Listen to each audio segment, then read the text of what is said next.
Welcome to our YouTube channel और the classes. देखिएगा, police का बस आज 1 तारीख हो गई है और अब मुश्किल से मुश्किल 16 दिन बचे हैं। 16 में 15 दिन मानो, क्योंकि एक दिन प्रेशर का ख़त्म हो जाता है। तो कृपया करके आप जीएस पे लग जाइएगा और रीजनिंग, मैथ और हिंदी की करिएगा सिर्फ प्रैक्टिस।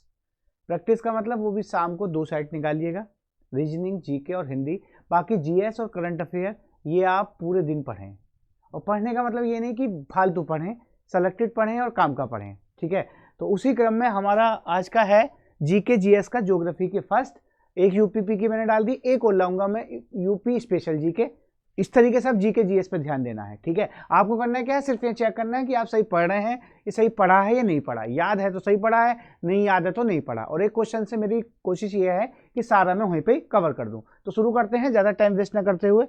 तो फर्स्ट क्वेश्चन हमारा ये है, पृथ्वी के किस वायुमंडल परत में ओजोन परत पाई जाती है। बड़ा ही शानदार क्वेश्चन है ये, आप मेरे साथ साथ बताते रहिएगा, ठीक है। तो क्वेश्चन है हमारा ये, अब आपको बताना है कि कौन सी परत में, क्या वायुमंडल में कौन सी परत में ओजोन परत, ओजोन लेयर पाई जाती है। अब कृपया करके जल्दी से बताइएगा, ओजोन लेयर किस में पाई जाती है। आपने बता दिया होगा, ठीक बात। अब इसका पूरा पहले सेंस पढ़ते हैं। देखो, ये हमारी अर्थ है। क्या है ये? हमारी अर्थ है।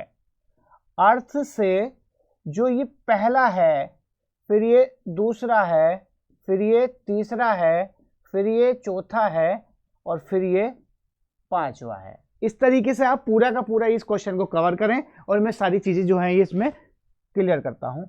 अब सबसे पहली जो परत है हमारी, सबसे पहली परत वो है क्षोभ मंडल। कौन सा मंडल? क्षोभ मंडल। एक बात तो ये हो गई, इसे क्षोभ मंडल। अब इसमें वो इतना पूछेगा कि इसकी मेन घटना क्या है। तो जितनी भी मौसमी घटनाएं, कौन सी घटनाएं? मौसमी घटनाएं होती हैं, मौसमी घटनाएं होती हैं वो सब क्षोभ मंडल में होती हैं, जैसे बादल, कोहरा, ये सब। तो पूछ सकता है कि मौसमी घटनाएं कौन से में होती हैं? क्षोभ मंडल, एक बात। दूसरा, सबसे निचली परत कौन सी है? दूसरी बात। तीसरा क्या है इसमें? अब दूसरी परत का नाम है क्षोभ मंडल के बाद समताप मंडल। कौन सा मंडल? समताप मंडल। यहां पर क्या है, जैसे कि आप समझिएगा कि समताप का मतलब समान ताप रहता है, यानी कि टेम्परेचर इक्वल रहता है। तो इसकी जो मेन घटना है, एक तो यहां पर वायुयान उड़ाए जाते हैं। क्या उड़ाए जाते हैं? वायुयान उड़ाए जाते हैं। दूसरा, ओजोन लेयर, ओजोन लेयर इसी परत में पाई जाती है, जो कि O3 है, जिसे हम सुरक्षा कवच बोलते हैं, यानी कि जो हमें रक्षा करती है अल्ट्रावायलेट रेस से। और अब जैसे छेद हो रहा है इसमें, तो इसलिए ग्लोबल वार्मिंग ये सब इसी वजह से हो रहा है, ठीक है। गर्मी बढ़ रही है, टेम्परेचर इंक्रीज हो रहा है, तो ये किसकी वजह से? ग्लोबल वार्मिंग की वजह से और ओजोन लेयर में छिद्र होने के कारण। पूछा गया था कहां पर एक बनाया गया है, वो है अंटार्कटिका में। ऑपरेशन मैत्री, गंगोत्री, ये सब भारती 3 एक कार्यक्रम चलाए जा रहे हैं इसे बचाने के लिए। तो ये हो गया दूसरा। तीसरी बात हमारी ये है कि इसके अंदर इसे सुरक्षा कवच भी बोलते हैं, मैंने लिख दिया। क्षोभ मंडल, समताप मंडल। अगला है मध्य मंडल। कौन सा मंडल? मध्य मंडल। इसमें क्या है, एक तो ये पूछ सकता है कि सबसे ठंडी परत कौन सी है। टेम्परेचर इक्वल हो गया, यहां पर सबसे कम टेम्परेचर रहता है, किसमें? मध्य मंडल में। और इसलिए इसे पूछ सकता है कि ये सबसे ठंडी परत है। सबसे ठंडी परत कौन सी? सबसे ठंडी परत। वो पूछेगा कि सबसे ठंडी परत कौन सी है, वो है कौन सी? मध्य मंडल। बात समझ में आ गई। उसके बाद आते हैं आयन मंडल में। किसमें? आयन मंडल। आयन मंडल का मतलब है रेडियो तरंगे। रेडियो तरंगे याद रखना, ये रेडियो तरंगे जहां हो वो कौन सा कहलाता है? आयन मंडल। और लास्ट में आता है बहिर्मंडल, यानी कि एक्सोस्फीयर, बहिर्मंडल। तो आप देखो, ये तो आपको पता है, मुझे पता है। और सवाल क्या आया कि बताइए सबसे निचली परत कौन सी है? Troposphere, stratosphere, mesosphere, exosphere. अब वो सब घूम गए। अब हुआ क्या कि सबने पढ़ रखा था ये हिंदी, लेकिन वो जानबूझ के उसने ये वाली चीज इंग्लिश में रख दी। तो आपसे गुजारिश है कि इनके इंग्लिश नाम भी स्पेशल तौर पे पढ़ के जाएं। कैसे पढ़ें देखिएगा। क्षोभ मंडल को कहते हैं ट्रोपोस्फेयर, ट्रोपोस्फेयर। एक बात, समताप मंडल को कहते हैं स्ट्रेटोस्फेयर, स्ट्रेटोस्फेयर। एक चीज का विशेष ध्यान रखिएगा, इस समय फालतू मत पढ़िएगा भैया, बहुत सारे लोग इतना फालतू पढ़ा रहे हैं आप सब भूल जाएंगे। कृपया करके भी 15 दिन है, मोस्ट तो याद रहे, ठीक है। वो कब रहेगा, जब हिसाब से पढ़ेंगे। उसके बाद आते हैं मध्य मंडल का मतलब मीजोस्फेयर,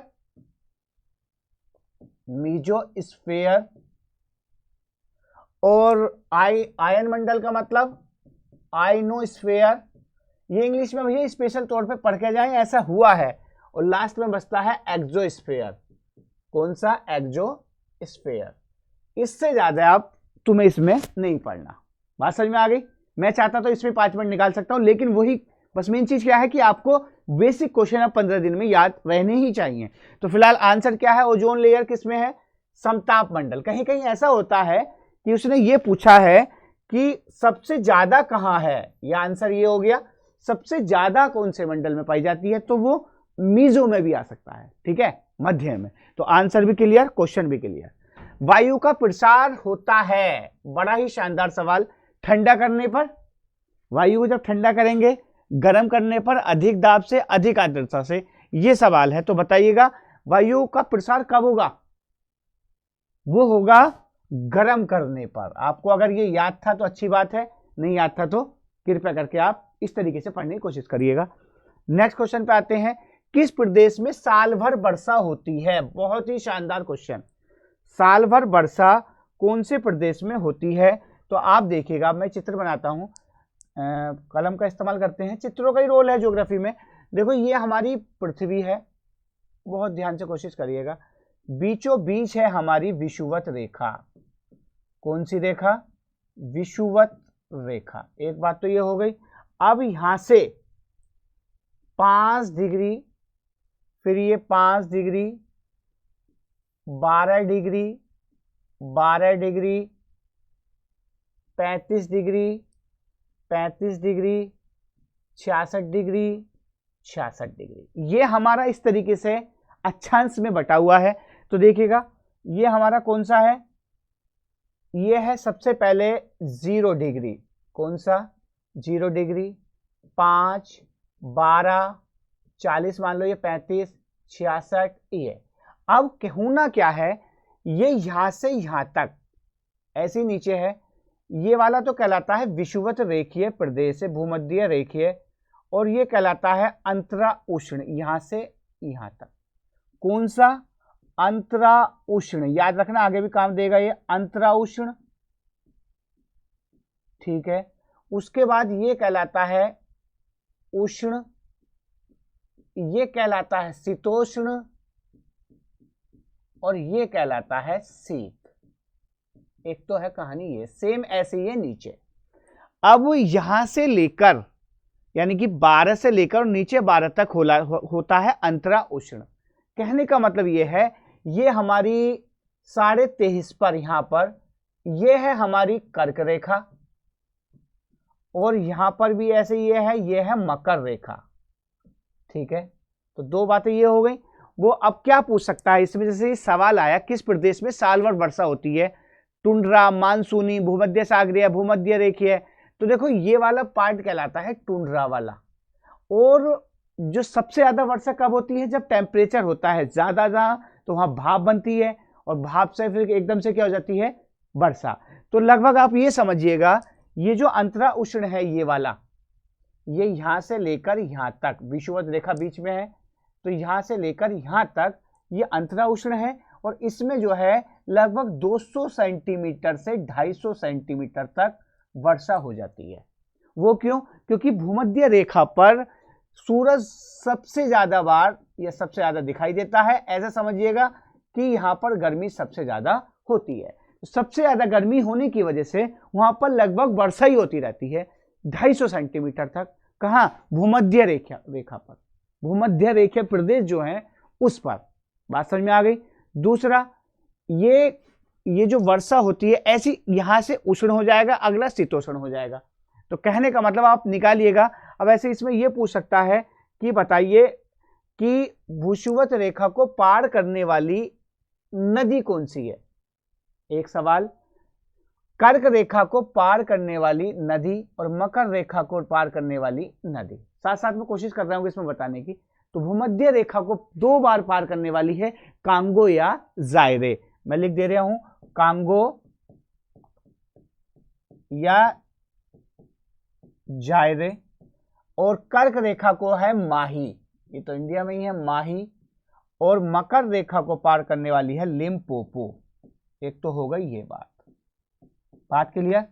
तो ये बहरहाल इतना ही सीखेंगे इससे कि किस प्रदेश में साल भर वर्षा होती है, वो है भूमध्य सागरीय। उसकी वजह क्या है कि यहाँ पर टेम्परेचर सबसे ज्यादा रहता है, क्योंकि बिल्कुल प्रदेश भूमध्य, यानी कि 2 बार सूर्य की किरणें लंबवत पड़ती हैं।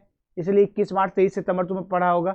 तो कहने का मतलब यह है, इसका आंसर हो गया भूमध्य सागरीय प्रदेश। नेक्स्ट पे आते हैं, किसे प्रकृति का सुरक्षा वाल्व कहा जाता है। अभी बताया है, प्रकृति का सुरक्षा वाल्व किसे कहते हैं, वो कहते हैं ओजोन। वो प्रकृति का सुरक्षा वाल्व, प्रकृति का सुरक्षा वाल्व किसे कहा जाता है, ये सवाल है।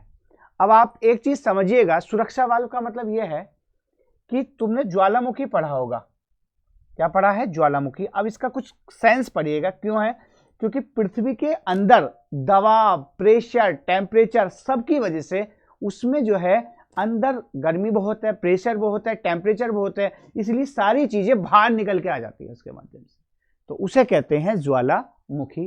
अब कहने का मतलब ये प्रकृति का सुरक्षा वाल्व, ये सुरक्षा कवच। अब ऐसे समझिएगा, जैसे ये है हमारी अर्थ, क्या है, अर्थ है।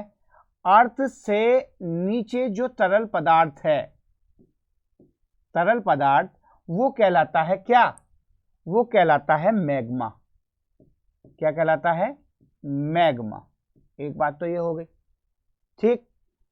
दूसरी बात, जब ये बाहर जाकर ठंडा हो जाता है और जहां से ये निकलता है वो कहलाता है हिद्रमुख, हिद्रमुख। एक बात। तीसरा, जब ये ठंडा होकर जम जाता है तो वो कहलाता है क्या, वो कहलाता है लावा। तो कई दफा तो सवाल यही आया है कि बताइए जब जो चीज ठंडी होकर जम जाए तो वो किस रूप में बदलेगी, वो कहलाएगा लावा। और तरल अवस्था में जो नीचे रहता है वो कहलाता है मैग्मा। जैसे ही इसके छोटे टुकड़े होते हैं उन्हें क्या कहते हैं, और बड़े टुकड़े जो होते हैं और उन्हें क्या कहते हैं। तो छोटे टुकड़ों को कहा जाता है लैपली और बड़े टुकड़ों को कहा जाता है बम। बात हो गई, ये हो गई कहानी इसकी। तो प्रकृति का सुरक्षा वाल्व क्यों, क्योंकि सारी चीजें इससे सुरक्षा होती है, ये वाली बात समझ में आ गई।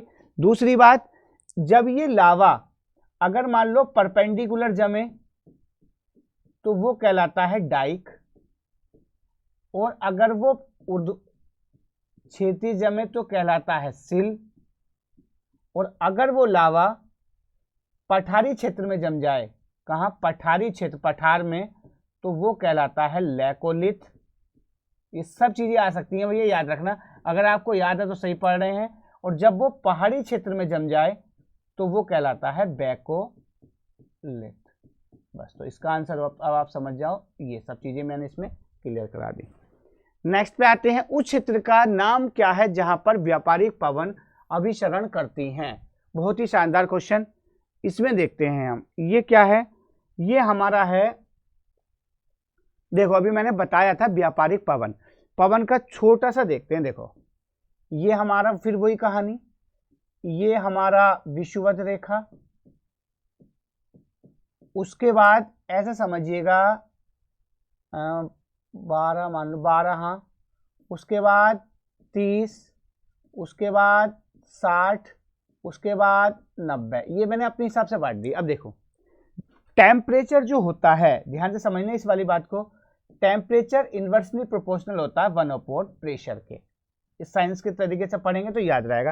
टेम्परेचर उल्टा होता है प्रेशर के, जहां कहीं टेम्परेचर ज्यादा होगा वहां पर प्रेशर कम होगा, और टेम्परेचर कम होगा तो वहां पर प्रेशर ज्यादा होगा। और जो भी हवाएं चलती हैं, स्थायी पवनें पढ़े होंगे आपने, तो जो भी हवाएं चलती हैं वो कहां से, हाई प्रेशर टू लो चलती हैं। बात समझ में आ गई? तो कहने का मतलब ये है विषुवत रेखा पर टेम्परेचर हाई तो प्रेशर क्या हो जाएगा? लो। बात समझ में आ गई? फिर यहां पर प्रेशर होगा लो हाई, इस तरीके से ये बढ़ता है। ठीक, अब देखेंगे हम। अब ये कहानी क्या है, अब जब समझ लो ये वाली, अब प्रेशर लो है तो हवा यहां से चलेंगी। ये है क्या? विषुवत रेखीय प्रदेश। अंतर उष्णीय अभी बताया था, अंतर उष्णीय था ना पहले वाले में। और ये हमारा कौन सा है? ये विषुवत रेखीय, ये अंतर उष्णीय, ये उष्ण, उसके बाद शीतोष्ण या ध्रुवीय बोल सकते हैं, या शीत। अब समझिएगा, हाई टू लो चल रही हैं तो यानी कि उष्ण से लो की तरफ, यानी कि विषुवत रेखीय प्रदेश की तरफ, या अंतर उष्णीय, बिल्कुल अंतर वाला जो बताया है, ये 12 से यहां तक बताया था ना, तो ये कहलाता। जब ये इस तरीके से चलेंगी हाई टू लो, तो वो वाली होती है यहां से यहां तक, यानी कि उष्ण से अंतर उष्ण का मतलब ये वाली होती है व्यापारिक पवन। अगर आपने पढ़ रखा है तो आप ध्यान से समझिएगा। दूसरा, यहां से यहां को जो चलेंगे, देखो ये, क्योंकि मैंने बताया ना हाई टू लो चलनी है, उष्ण से शीतोष्ण, ये वाली कौन सी होती है? हमारी पछुआ पवने। कौन सी? पछुआ। और जब ये यहां से यहां चलती हैं तो ये होती हैं ध्रुवीय पवने, ध्रुवों से शीत की तरफ। तीन बातें, और ये तीनों की तीनों कहलाती हैं स्थायी पवने। स्थायी का मतलब ये चेंज नहीं होती, ऐसी चलनी है। सबसे पहले व्यापारिक, देखो हाई टू लो यानी कि उष्ण से अंतर उष्ण का मतलब, बात समझ में आ गया? उसके बाद अगर ये पछुआ पूछता तो उष्ण से शीतोष्ण की तरफ, फिर ध्रुवीय पूछी तो यहां से ध्रुवीय से शीत की तरफ। तो फिलहाल इसका आंसर व्यापारिक पवन किसका हो गया? ये। अगर इसमें होता कि बताइए पछुआ पवन, तो हम कह देते उष्ण से शीतोष्ण की तरफ। बात समझ में आ गई? आपने सब पढ़ रखा होगा। नेक्स्ट पे आते हैं, ध्रुवीय पूर्वी पवने किस प्रकार की हैं? अभी मैंने बताया है स्थायी पवने। कौन सी पवने? स्थायी पवने 3 हैं। एक तो कौन सी? 1 2 3, कलम लेना पड़ेगा भैया। इस सबसे पहले व्यापारिक, वो मैंने बता दिया, बस आपको प्रेशर से याद रखना है, यानी कि कहां से? उष्ण से अंतर उष्ण की तरफ। फिर पछुआ भी बता दिया, उष्ण से शीतोष्ण। और तीसरा है हमारा ध्रुवीय। तो कुल मिला के कौन सी पवनें हो गई? ये स्थायी। आंसर हो गया ये। नेक्स्ट पे आते हैं, रिंग ऑफ फायर। वाह, रिंग ऑफ फायर को आप किस महासागर से जानते हैं? अब 2 मिनट इस क्वेश्चन पे लूंगा मैं, थोड़ा सा आप ध्यान से समझिएगा। देखेंगे एक चित्र, ये पहले हल्का सा, हमारे कितने महाद्वीप हैं? महाद्वीप है हमारे 7, और महासागर है हमारे कहीं 5 कहीं 4, ठीक है? तो मान लिया 5। अब ये बनाना कैसे, देखो इसका एक तो चित्र आप याद रखें, बहुत सारे क्वेश्चन आपको यहीं से क्लियर हो जाएंगे। जैसे मान लीजिएगा ये हमारा है, छोटा छोटा बनाऊंगा, नॉर्थ अमेरिका। फिर ये हमारा है साउथ अमेरिका, ये हमारा है यूरोप। बात समझ में आ गया? ये हमारा है भूमध्य सागर, ये हमारा है अफ्रीका। बात समझ में आ रही है? ये हमारा है एशिया, ये हमारा है लाल सागर, ये हमारा है एशिया के बाद इधर हमारा है ऑस्ट्रेलिया, और ये हमारा है अंटार्कटिका। ये तो हमारे हो गए महाद्वीप। देखेंगे 1 2 3 4 5 6 7, तो कितने महाद्वीप हैं? 7 महाद्वीप हैं। अब उसके बाद हम करते हैं क्या? जो महासागर हैं, देखो अभी आपको पता होना चाहिए था, ये हमारा है प्रशांत महासागर। ऐसे आपको चित्र याद रहेगा तो आप आराम से कुछ भी क्वेश्चन बता सकते हैं। प्रशांत महासागर, यहां पर है अटलांटिक महासागर। कौन सा? अटलांटिक महासागर, जहां पर सबसे ज्यादा व्यापार होता है। प्रशांत महासागर सबसे बड़ा महासागर है, और सबसे निचला बिंदु इसका कौन सा है? वो है मैरियाना गर्त। उसके बाद उत्तरी प्रशांत में बढ़ जाएगा, दक्षिणी में इधर भी प्रशांत महासागर, प्रशांत महासागर। वो क्यों? क्योंकि पृथ्वी है गोल, ये यहां से इधर आ गया, बात समझ में आ गई। इधर हमारा है ये सब, ये है हिंद महासागर, जिसका एकमात्र देश के नाम पर पड़ा, इसके हिसाब से पड़ा, वो है हिंदुस्तान, और ये है अंटार्कटिका। और इधर है आर्कटिक, कहीं कहीं ले लेते हैं कहीं कहीं नहीं, आर्कटिक महासागर। ये हो गया सबसे छोटा, अगर बात करें महासागर की, ये और आर्कटिक, और सबसे बड़ा ये। उसने सवाल पूछा था कि बताइए सबसे बड़ा द्वीप कौन सा है, तो वो है ग्रीनलैंड। उसने पूछा किस महासागर में है ये, ठीक है, ये किस देश में है ये, तो ये हमारा ऊपर कनाडा है, और यहां पर है ये ग्रीनलैंड, बैफिन द्वीप पर ग्रीनलैंड। तो ये कौन सा महासागर हो गया? अटलांटिक। अब देखो अब क्या पूछेगा, इधर ये जिब्राल्टर जल संधि है, इंपोर्टेंट वाली करा रहा हूं, जिब्राल्टर। वो पूछेगा जिब्राल्टर जल संधि किससे किससे जोड़ती है या अलग करती है, तो यूरोप को अफ्रीका से। बात समझ में आ गया। वो पूछ सकता है यूरोप के लेफ्ट हैंड में कौन सा? अटलांटिक। वो पूछ सकता है यूरोप के राइट हैंड में कौन सा है? एशिया। और यहां पर है एक पर्वत यूराल, कौन सा पर्वत? यूराल। वो पूछ सकता है यूराल पर्वत किस महाद्वीप को किससे अलग करता है? यूरोप को एशिया से। बात समझ में आ गई। दूसरी बात, भूमध्य सागर, मतलब यूरोप, यहां पर भूमध्य सागर, और ये है स्वेज नहर, यानी कि वर्ल्ड की सबसे बड़ी नहर क्या है? स्वेज नहर, जो कि मिस्र में है। तो कहता है स्वेज नहर किसको किससे जोड़ती है, तो लाल सागर से भूमध्य सागर, भूमध्य सागर तक। बात समझ में आ गया। दूसरी बात क्या है, यहां पर है एक बेरिंग जल संधि, वो सवाल आया है, बेरिंग जल संधि किस किसके बीच में है, तो आप कह देंगे साहब प्रशांत महासागर में है। बात समझ में आ गई। तो ये कहानी हो गई यहाँ की। अब सवाल पर देखते हैं, ring of fire. Ring of fire का मतलब यह है कि सबसे ज्यादा जो ज्वालामुखी आते हैं या भूकंप आते हैं वो कौन से महासागर में आते हैं, तो उसका उत्तर हो जाएगा हमारा क्या? वो है हमारा प्रशांत महासागर, जो कि सबसे बड़ा महासागर है। बात समझ में आ गया। ये आपको सब याद रखना है, कोई बात नहीं।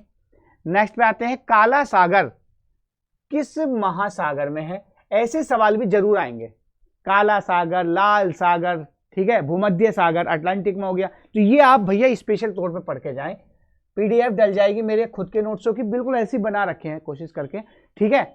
आप बस कृपया करके उन्हें पढ़ लें, क्योंकि सारी चीजें मैं बोर्ड पे नहीं करा सकता, नोट्स में आपको बिल्कुल ऐसे लगेगा जैसे कि मैं पढ़ा रहा हूं। तो काला सागर है कहां? अटलांटिक महासागर में। अगर ये आपको याद था तो अच्छी बात, नहीं याद था तो भैया थोड़ा सा कोशिश करो, थोड़ी सी कोशिश करो कि अच्छे से याद हो जाए। आगे आते हैं, ज्वारीय वन को अन्यथा क्या कहते हैं? ज्वारीय वन को कहते हैं मैग्रोन वन, जो दलदली क्षेत्र में बनते हैं, जैसे कि पश्चिम बंगाल, या सुंदरी नामक यहाँ पर क्या होता है? पौधा भी उगता है। तो कौन से वन हो गए? मैग्रोन वन। आगे बढ़ते हैं, सदाबहार वन, बाद फिर आ गया ये बार बार आता रहेगा। सदाबहार वन कहाँ पाए जाते हैं? सदाबहार वन कहाँ पाए जाते हैं? तो ये आपको करना क्या है, अभी बताया था सदाबहार वन का मतलब, ये देखो यहां पर सदाबहार। क्यों? क्योंकि इनका नाम सदाबहार इसलिए रखा गया क्योंकि ये हमेशा घास रहती है इनमें। क्यों रहती है? ये भूमध्य रेखीय प्रदेश है, विषुवत रेखीय, क्योंकि यहाँ पर बारिश होती रहती है, और जब बारिश होती है 200 से 250 सेंटीमीटर तक, तो वहां पर सदाबहार वन पाए जाते हैं। अब आगे वनों का कुछ पढ़ लेते हैं। एक तो टुंड्रा वन, टुंड्रा वन एक तो ये, और एक टैगा वन। ये भैया बहुत ही इंपॉर्टेंट पार्ट है आपका। टुंड्रा वन कौन सा? टुंड्रा वन का मतलब यह है कि जो अलास्का, अलास्का, रूस, कनाडा में पाए जाते हैं। एक तो बात ये, कौन कौन से हैं ये? जैसे कि मान लीजिएगा चंदन, रबड़, सिनकोना, ये सब, ये तीनों मोस्ट हैं, याद रखना। ये कौन से हैं? कौन से हैं? टुंड्रा। और टैगा वन में कौन से आएंगे? चीड़, स्प्रस या लार्च। बस ये कहानी हो गई आपकी। साल सागौन ये है सदाबहार। बात समझ में आ गया। तो कुल मिला के सदाबहार वन कौन से में? भूमध्य सागरीय क्षेत्र, भूमध्य रेखीय क्षेत्र, इस पर गौर फरमाइएगा, भूमध्य रेखा के पास जो है। नेक्स्ट पे आते हैं, अगला है उष्णकटिबंधीय वर्षा वन। फिर ये आ गया उस वर्षा वन। सूखे और गर्म होते हैं, जब वर्षा हो रही है तो कैंसिल, केवल गलत, अधिकांश समय वर्षा नहीं, क्योंकि अधिकांश समय वर्षा ये टैगा और टुंड्रा है। उष्णकटिबंधीय, उष्ण का मतलब गर्मी और गर्मी का मतलब बारिश। बात समझ में आ गया ना। तो कहने का मतलब यहाँ पर क्या होती है, प्रचुर मात्रा में वर्षा होती है। कितनी, 200 से लगभग 250 सेंटीमीटर तक। चंदन का पेड़ किस प्रकार के वनों का प्रकार है, अभी बताया है। चंदन का पेड़ क्या है, ऊपर लगता है, उष्णकटिबंधीय पर्णपाती वन।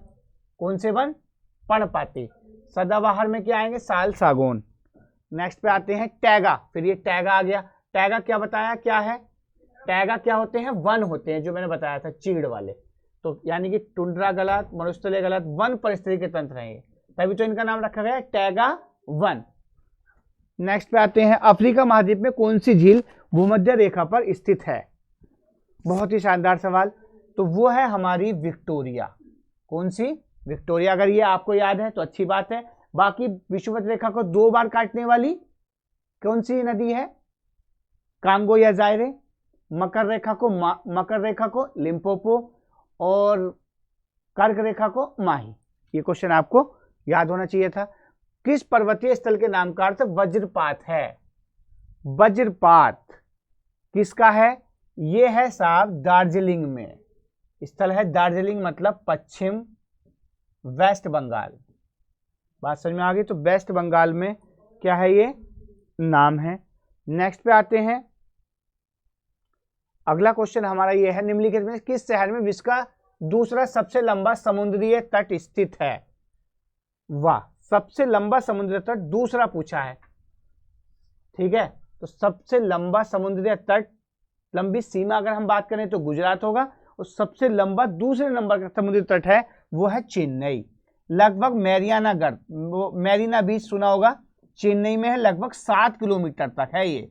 कहां तक, 7 किलोमीटर तक। क्लियर बात। नेक्स्ट पे आते हैं, किस देश के साथ भारत की अंतरराष्ट्रीय सीमा नहीं लगती है। बात सवाल क्या है कि अंतरराष्ट्रीय सीमा भारत के कितने स्टेट से लगती है, एक तो ये। दूसरा, सबसे लंबी सीमा किसके साथ है, एक ये। तीसरा, सबसे छोटी सीमा किस देश के साथ है, ये। और स्थल के कितने हैं, कितने साथ हैं, और जलीय कितने हैं। तो आप समझिएगा, एक देखेंगे हमारे पास सीमा लगती है 7 और 2, 9 देशों के साथ इंडिया की सीमा लगती है। 7 का मतलब स्थल के साथ और 2 का मतलब जलीय के साथ। तो जैसे आप समझिएगा, स्थल की बात कर रहा है, अंतरराष्ट्रीय सीमा किस देश के साथ लगती है। तो देखो अफगानिस्तान के साथ सबसे छोटी सीमा लगभग 106 किलोमीटर। बात समझ में आ गया। और सबसे लंबी सीमा अगर हम बात करें तो बांग्लादेश के साथ, क्योंकि बीच में है, वो कितनी, बांग्लादेश के साथ सीमा है लगभग 4800 के आसपास। ठीक हो गया। तीसरा, पाकिस्तान, अफगानिस्तान, भूटान, नेपाल, बांग्लादेश, और कौन सा बचा, ठीक है। और श्रीलंका के साथ जो सीमा है वो है जलीय सीमा। तो फिलहाल इसने क्या पूछा था, अंतरराष्ट्रीय सीमा नहीं, इसने पूछा था अंतरराष्ट्रीय सीमा, और ये क्या है, श्रीलंका जलीय सीमा। तो इसलिए आंसर हो गया ये। नेक्स्ट पे आते हैं, किस प्रदेश की सीमा अरुणाचल प्रदेश से नहीं मिलती। बहुत ही शानदार क्वेश्चन है ये, किसकी अरुणाचल प्रदेश से सीमा नहीं मिलती। अरुणाचल प्रदेश इधर है, यानी कि सबसे पूरब में अरुणाचल प्रदेश है। देखो आसाम इधर से आ गया, नागालैंड इधर से आ गया, भूटान ये देश है इधर, तो कौन सा बचा, मणिपुर। ये स्पेशल आपको ये 7 बहनों वाले राज्य याद करके जाने हैं, क्योंकि सवाल ज्यादातर यहां से ज्यादा आ रहे हैं। नेक्स्ट पे आते हैं, लघु हिमालय श्रेणी के ढालों पर मिलने वाले छोटे छोटे घास मैदान को जम्मू कश्मीर में क्या कहते हैं। जो हमारा लघु हिमालय है, वृहद हिमालय है, वो कोई क्वेश्चन आएगा तो उसमें पूरा चैप्टर क्लियर कर दूंगा। तो वहां पर छोटे छोटे घास के जो मैदान मिलते हैं उन्हें क्या कहते हैं, बताइएगा। बुग्याल, दुआर, प्यार, तो उन्हें कहते हैं भैया, क्या कहते हैं, मार्ग। बात समझ में आ गई। बहुत ही शानदार क्वेश्चन है। ऐसे क्वेश्चन आपको नहीं भी याद है एक दो, कोई दिक्कत नहीं है। नेक्स्ट पे आते हैं, केंद्र शासित प्रदेश दादरा नागर हवेली महाराष्ट्र और कहाँ है। अब देखिएगा, ये इंडिया है, ये है, यहां पर है दादर और नागर हवेली और दमन और दीप केंद्र शासित प्रदेश। तो देखो, ये एक तो महाराष्ट्र है, और ये कहां से है, ये इधर वाला पार्ट, ये है गुजरात। तो किस किस के बीच हो गया, ये सब आपको पता होगा, इसलिए मैं ज्यादा अंदर नहीं जा रहा। गुजरात और महाराष्ट्र, तो आंसर ये तो महाराष्ट्र, तो दूसरी तरफ क्या लगा दोगे, गुजरात। क्वेश्चन भी क्लियर, आपको इतना पता होना चाहिए था। दरिंगबाड़ी हिल स्टेशन भारत के किस राज्य में है? दरिंगबाड़ी हिल स्टेशन बताइएगा। क्वेश्चन तो भैया ऐसे आ सकते हैं ना, ठीक है, जैसे पैट में आया, इतने खतरनाक आ गए तो वही दिक्कत हो जाएगी। कृपया करके कोशिश ही रहें, रीजनिंग, मैथ और हिंदी ये आप बहुत अच्छे से करें, ये वही आएगी जो आपने पढ़े, इसका भी कोई और छोड़ नहीं है। यही आ गया दरिंगबाड़ी हिल स्टेशन, तो वो है हमारा उड़ीसा। आ गए थे भारत के सबसे छोटे जिले का नाम। भारत के सबसे छोटे जिले का नाम क्या है बताइएगा? भारत के सबसे छोटा जिला, तो भैया वो है माहे। कहां है ये? पौंडीचेरी। कहां है ये? पौंडीचेरी, तो ये याद रखना। नेक्स्ट क्वेश्चन पे आते हैं। निम्नलिखित में से भारतीय शहरों को उनकी स्थिति के कारण 0 माइल सिटी के रूप में जाना जाता है। 0 माइल सिटी बताइएगा। क्वेश्चन भैया एक दो में थोड़े से अटपटे से इसलिए लाया हूं कि आप भी वहां से याद कर लें। तो 0 माइल सिटी किसे कहा जाता है? तो वो हमारा है महाराष्ट्र का नागपुर। थोड़ा सा मिस्टेक होगी, नागपुर ऐसे लिखा जाता है, ठीक है, क्योंकि टाइपिस्ट ने थोड़ा बहुत मिस्टेक कर रखी है, कोई दिक्कत नहीं है। नेक्स्ट पे आते हैं पंचवटी। ये बड़ा शानदार सवाल है, आप घूमने भी गए हैं नहीं, क्योंकि एक बार इंडिया घूम जाएंगे तो समझ लो आधी ज्योग्राफी तो वैसे सीख गए। तो बताइए पंचवटी कहाँ है? पंचवटी क्यों लाया? क्योंकि भैया ये कई बार आ चुका है क्वेश्चन, पता नहीं गोद लिया हुआ है ये, यहाँ पर ये पेपर बनाने वाले कई बार गए हैं, वो नहीं पता। तो पंचवटी कहाँ है बताओ? तो पंचवटी भारत के किस राज्य में है? एक तो है पंचमढ़ी, एक है पंचवटी। बताइएगा पंचवटी, वाल्मीकि रामायण का प्रमुख स्थान पंचवटी, तो ये मेरे ख्याल से एमपी में है, लेकिन ये ऑप्शन नहीं रख रखा, कोई बात नहीं, थोड़ा सा मिस्टेक हो गई। आगे आते हैं, बेलगांव शहर किस राज्य में स्थित है? ऐसी ऐसी चीजें क्यों इंपॉर्टेंट है पता है? क्योंकि बेलगांव अधिवेशन हुआ था महात्मा गांधी के टाइम। महात्मा गांधी ने 1924 में बेलगांव में कांग्रेस का एकमात्र अधिवेशन किया था, तो इसलिए बेलगांव कहां है ये पूछ सकता है। जैसे गौतम बुद्ध का जन्म कहां हुआ?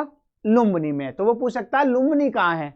इंडिया में, नेपाल में, चाइना में। तो ऐसी ऐसी चीजें भैया ये समय रहते आपको याद होनी चाहिए। बक्सर का युद्ध हुआ, पूछ सकता है बक्सर कहां है। प्लासी का युद्ध हुआ, पूछ सकता है प्लासी कहां है। वर्तमान में, वो उस टाइम के नाम थे इतिहास के, अब वो वर्तमान में क्या बदल गए। तो फाइनली बेलगांव कहां है? वो है कर्नाटका। कहां है? कर्नाटका, जिसे प्रस्तावित दूसरी राजधानी के नाम से भी जाना जाएगा, शायद अभी बस आने वाला है इसका। तो ये प्रस्तावित दूसरी राजधानी कर्नाटक की। पर्वतों की निम्नलिखित श्रेणियों में से किस श्रेणी में हिमालय संबंधित है? हिमालय जो है वो सबसे पुरानी पर्वत श्रृंखला में आता है। इंडिया की सबसे पुरानी पर्वत श्रृंखला है अरावली, जो कि कहां है? राजस्थान में। लेकिन हिमालय किस श्रेणी में है? वो है बलित पर्वत। बात समझ में आ गया? तो बस आज के लिए इतने ही क्वेश्चन थे। नेक्स्ट क्वेश्चन में मिलते हैं नेक्स्ट वीडियो के साथ। कल को है यूपी स्पेशल, कृपया करके थोड़ा हार्ड रहेगा, आप तैयारी करके रखें 8 बजे। Thank you.